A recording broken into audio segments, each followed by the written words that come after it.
Impotence at the Mall, the giant obelisk of a Luciferian erection stood proudly over the mall.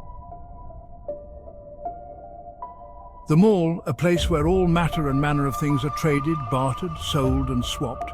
Things like political favors, coercion, secrets and lies and blackmail, power grabbing and power granting, wares of every kind and flavor.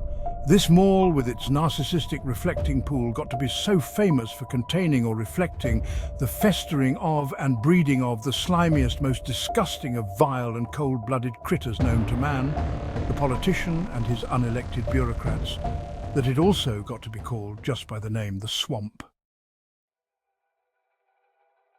The lofty, proud and mighty monumental obelisk stood next to the swamp. All 6,666 sexy inches of it poking up out of the earth, standing in name only for the revolution of America through the mighty man of its, in name only, heroic namesake, George Washington. This Luciferian obelisk that stood there still and only still for its real king, King Lucifer. It stood there mocking the god of the American Revolution, the revolution for all of mankind and the revolution for God-ordained liberty. It stood there mocking George Washington, the Sons of Liberty and all of the patriots that gave their preordained lives for liberty. It stood there even mocking the Declaration of Independence and the Bill of Rights. It stood there for all to see and for all to unknowingly and subconsciously be turned on by the mocking new revolutionary nature of its erection.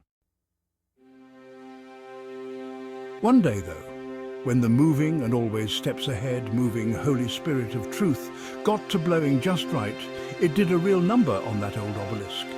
The Spirit of truth blew so hard that it spiritually knocked that old tower limp, and the obelisk laid there helplessly across part of the swamp. It lay there impotent. It lay there unwillingly pointing its attention-grabbing capstone arrow right at the house of the presidency. What should happen to, then and only then, emerge from this White House? A giant golden toad, a totally unique critter that is seen as beautiful to some but as ugly to others. This golden toad then hopped right up and onto that spiritually limp, impotent obelisk that extends out over the swamp. This golden toad croaks and croaks and croaks some more, brazenly hopping up and down the now impotent shaft of the obelisk.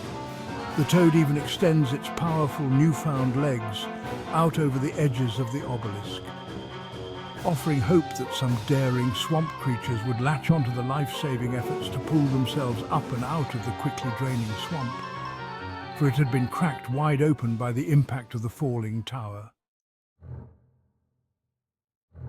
But most of the swamp critters are too afraid. They often find themselves intertwined together, almost as a single, slimy organism that could never survive separated from its collective whole.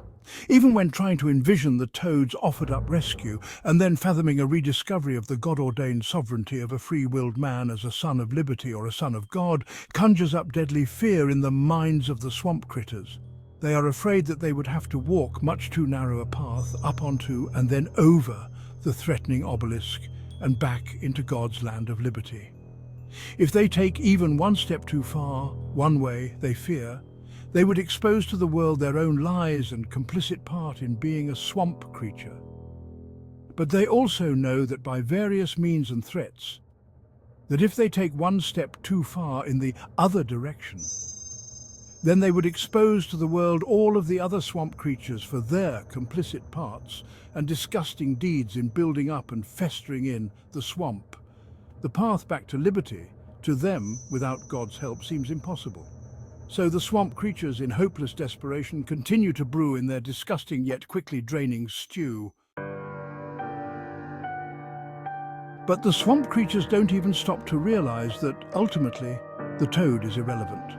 They don't, or they can't even notice with their blinded eyes, that as the swamp drains and as the Spirit of truth continues to blow over the swamp, and as the hard exposing light of day continues to expose the swamp creatures to the whole world more and more, that they will just eventually continue to shrivel.